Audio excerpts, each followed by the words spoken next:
Hi guys, welcome back to my channel. ಇವತ್ತಿನ recipe ಕ್ವಿಕ್ಕಾಗಿ ಯಾವುದೇ ರೀತಿ ಕಲರ್ ಆಗಲಿ ಪೌಡರ್ ಆಗಲಿ ಯೂಸ್ ಮಾಡ್ದೇ ಟೊಮೊಟೊ ಬಾತ್ ಮಾಡೋದು ಹೇಗೆ ಅಂತ ನೋಡೋಣ.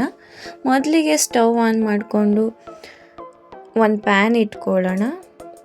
ಅದಕ್ಕೆ 2 ಟೇಬಲ್ ಸ್ಪೂನ್ ಆಗುವಷ್ಟು ಎಣ್ಣೆ ಹಾಕ್ಕೊಳ್ಳೋಣ.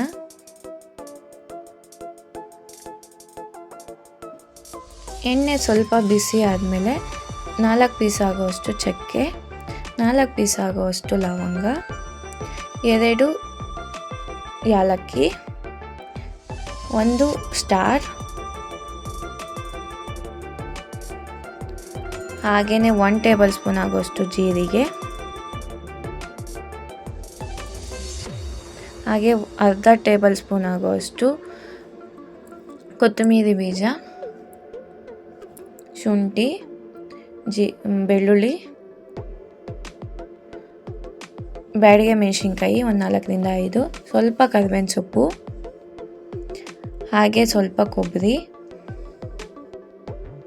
ಇದನ್ನೆಲ್ಲ ಹಾಕ್ಕೊಂಡು 1ರಿಂದ 2 ನಿಮಿಷ ಚೆನ್ನಾಗಿ ಫ್ರೈ ಮಾಡ್ಕೊಳ್ಳೋಣ.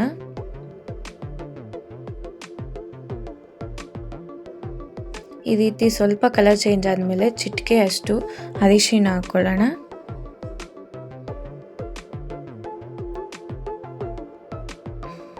ಎಲ್ಲ ಹಾಕ್ಕೊಂಡು ಈ ರೀತಿ 1-2 ಮಿನಿಟ್ಸ್ ಫ್ರೈ ಮಾಡಿಕೊಂಡು ಇದನ್ನು ನುಣ್ಣಗೆ ಗ್ರೈಂಡ್ ಮಾಡ್ಕೋಬೇಕು. ಸ್ವಲ್ಪನೇ ನೀರು ಹಾಕ್ಕೊಂಡು ನೋಡಿ, ಈ ರೀತಿ ಗ್ರೈಂಡ್ ಮಾಡಿಕೊಂಡು ಸ್ಟವ್ ಮೇಲೆ ಒಂದು ಕುಕ್ಕರ್ ಇಟ್ಕೊಂಡು 3 ಟೇಬಲ್ ಸ್ಪೂನ್ ಆಗೋಷ್ಟು ಆಯಿಲ್ ಹಾಕ್ಕೊಳ್ಳೋಣ. ಸ್ವಲ್ಪ ಜೀರಿಗೆ, ಮರಾಠಿ ಮೊಗ್ಗು, ಹಾಗೆ ಸ್ವಲ್ಪ ಕರಿಬೇವಿನ ಸೊಪ್ಪು, ಪುದೀನ,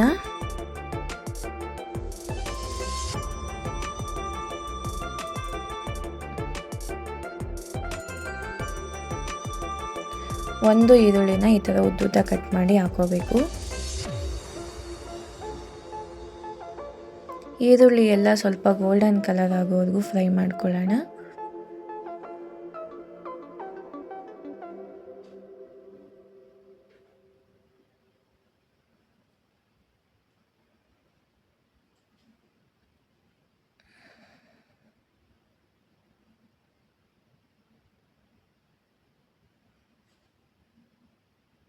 ಈ ರೀತಿ ಚೆನ್ನಾಗಿ ಫ್ರೈ ಆದಮೇಲೆ ಟೊಮೊಟೊ ಹಾಕ್ಕೊಳ್ಳೋಣ. ಇಲ್ಲಿ ನಾನು 3 ಟೊಮೊಟೊನ ಈ ಥರ ಉದ್ದುದ್ದ ಕಟ್ ಮಾಡ್ಕೊಂಡಿದ್ದೀನಿ.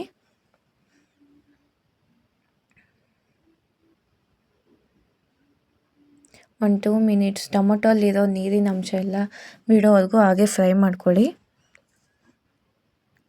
1/4 ಟೇಬಲ್ ಸ್ಪೂನ್ ಅರಿಶಿನ, ಹಾಗೆ ರುಚಿಗೆ ತಕ್ಕಷ್ಟು ಉಪ್ಪು,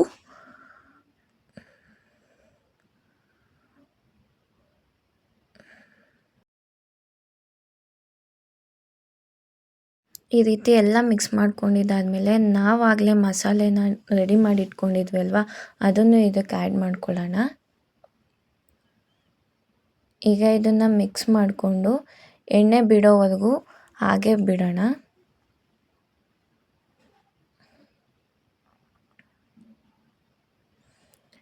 ನೋಡಿ, ಈಗ ಎಣ್ಣೆ ಎಲ್ಲ ಬಿಟ್ಟಿದೆ. ಇದಕ್ಕೆ 4 ಗ್ಲಾಸ್ ಆಗುವಷ್ಟು ನೀರು ಹಾಕ್ಕೊಳ್ಳೋಣ.